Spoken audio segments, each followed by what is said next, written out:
ಓಂ ಶ್ರೀ ಗುರುಭ್ಯೋ ನಮಃ. ಶ್ರೀಮದ್ಭಗವದ್ಗೀತಾ 7ನೇ ಅಧ್ಯಾಯ 19ನೆಯ ಶ್ಲೋಕ. ಬಹೂನಾಂ ಜನ್ಮನಾಮಂತೆ ಜ್ಞಾನವಾನ್ ಮಾಂ ಪ್ರಪದ್ಯಂತೆ ವಾಸುದೇವಃ ಸರ್ವಮಿತಿ ಸ ಮಹಾತ್ಮ ಸುದುರ್ಲಭಃ.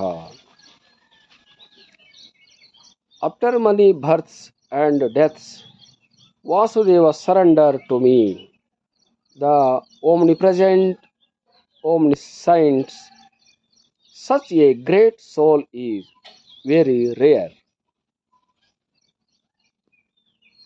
ಅನೇಕ ಜನ್ಮಗಳನ್ನು ಹೊಂದಿ ಅನೇಕ ಜನ್ಮಗಳನ್ನು ಕಳೆದುಕೊಂಡು ನಂತರ ಯಾರು ಭಗವಂತನೇ ನಮಗೆ ಗತಿ ಅಂತ ತಿಳಿದುಕೊಂಡು ಶರಣಾಗತರಾಗ್ತಾರೋ ಅವರನ್ನು ನಾನು ಬಹಳ ಗೌರವದಿಂದ ಸ್ವೀಕರಿಸ್ತೇನೆ. ಆದರೆ ಅಂಥವರು ಬಹಳ ಕಡಿಮೆ ಅಂತ ಹೇಳ್ತಾ ಇರೋದು. ಅಂದರೆ ಸಾಮಾನ್ಯವಾಗಿ ಮನುಷ್ಯನಿಗೆ ಜನನ ಮರಣ ಅಂತಕ್ಕಂಥದ್ದು ಬೆನ್ನು ಹತ್ತಿರುವಂಥದ್ದು. ಜನನ ಆದ ನಂತರ ಮರಣ, ಮರಣ ಆದ ನಂತರ ಜನನ, ಇವು ಸತತವಾಗಿ ಮನುಷ್ಯನಿಗೆ ಬೆನ್ನು ಹತ್ತುತ್ತವೆ. ಹೇಗೆ ರಾತ್ರಿ ಹೋದ ನಂತರ ಹಗಲು, ಹಗಲಿ ಹೋದ ನಂತರ ರಾತ್ರಿ, ಅದರಂತೆ ಸುಖ ಹೋದ ನಂತರ ದುಃಖ, ದುಃಖ ಹೋದ ನಂತರ ಸುಖ, ಹಾಗೆ ಬಾಲ್ಯ ಹೋದ ನಂತರ ಯೌವನ, ಯೌವನ ಹೋದ ನಂತರ ವೃದ್ಧಾಪ್ಯ, ಇವೆಲ್ಲ ವಿಕಾರಗಳು, ದ್ವಂದ್ವಗಳು ಈ ಜಗತ್ತಿನಲ್ಲಿ ಇರತಕ್ಕಂಥ ಸಂಪತ್ತುಗಳಾಗಿವೆ. ಇವು ಜಗತ್ತಿನ ಒಡವೆಗಳು ಅನ್ನೋ ರೀತಿಯಲ್ಲಿ, ಜಗತ್ತಿನ ಆಭರಣಗಳು ಅನ್ನೋ ರೀತಿಯಲ್ಲಿ ಗೋಚರಿಸುತ್ತಿವೆ.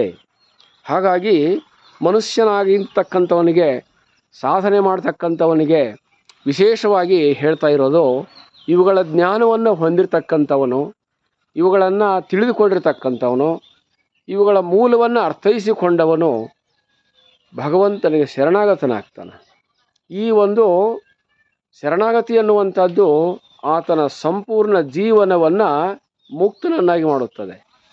ಯಾವಾಗ ಶರಣಾಗತನಾಗ್ತಾನೋ ಆವಾಗ ಆತನು ಸಂಪೂರ್ಣ ಜೀವನವನ್ನೇ ಗೆದ್ದವನು ಎಂದು ತಿಳಿಯುತ್ತದೆ.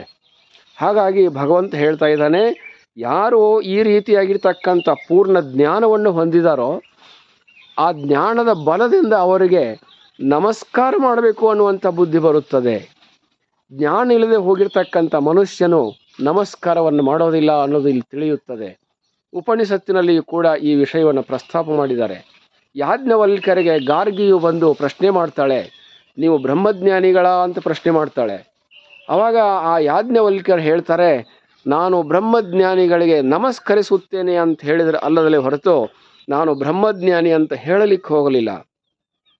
ಅದರ ಮೇಲಿಂದ ಅವರು ತಿಳಿದುಕೊಂಡರು, ಇವರು ಬ್ರಹ್ಮಜ್ಞಾನಿಗಳಿಗೆ ನಮಸ್ಕಾರ ಮಾಡ್ತಾರೆ ಅಂತ ಆದರೆ ಇವರು ಬ್ರಹ್ಮಜ್ಞಾನಿಗಳು ಅಂತ ಅರ್ಥ ಮಾಡಿಕೊಂಡ್ರು.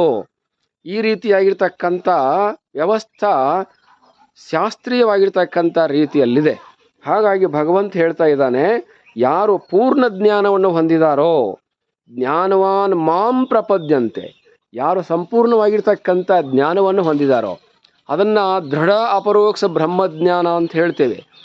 ಯಾರಿಗೆ ದೃಢ ಅಪರೋಕ್ಷ ಬ್ರಹ್ಮಜ್ಞಾನವಾಗಿದೆಯೋ ಅವರು ಇತರೆಯವರಿಗೆ ಶರಣಾಗತರಾಗ್ತಾರ, ಜ್ಞಾನಿಗಳಿಗೆ ಶರಣಾಗತರಾಗ್ತಾರ, ಗುರುಗಳಿಗೆ ಶರಣಾಗತರಾಗ್ತಾರ, ಬ್ರಹ್ಮ ವಸ್ತುವಿನಲ್ಲಿ ಏಕತೆಯನ್ನು ಹೊಂದ್ತಾರ, ಬ್ರಹ್ಮಜ್ಞಾನಿಗಳಾಗ್ತಾರ, ಮುಕ್ತರಾಗ್ತಾರ. ಹಾಗಾಗಿ ಜ್ಞಾನವಾನ್ ಮಾಂ ಪ್ರಪದ್ಯಂತೆ ಅಂತ ಹೇಳಿದೆ ಹೊರತು ಇಲ್ಲಿ ಬೇರೆಯಾಗಿರ್ತಕ್ಕಂಥ ಧನಿಕನಂತಾಗಲಿ ಮತ್ತು ಯುವಕನಂತಾಗಲಿ ಪ್ರಬಲನಂತಾಗಲಿ ಬಹಳ ಶ್ರೀಮಂತನಂತಾಗಲಿ ಬಹಳ ಜನಗಳನ್ನು ಹೊಂದಿದವನಂತಾಗಲಿ ಬಹಳ ಸಂಪತ್ತುಗಳನ್ನು ಹೊಂದಿದವನಾಗಲಿ ಭೂಮಿ, ಸೀಮೆ, ಮಠ, ಮಂದಿರ ಇವೆಲ್ಲವುಗಳನ್ನು ನಾನು ಭಾಳ ಹೊಂದಿದ್ದೇನೆ ಅಂತಂದರೂ ಕೂಡ ಅವನಿಗೆ ಭಗವಂತನ ಆಶ್ರಯ ಅನ್ನುವುದು ಸಿಗೋದಿಲ್ಲ ಅಂತ ಅರ್ಥ.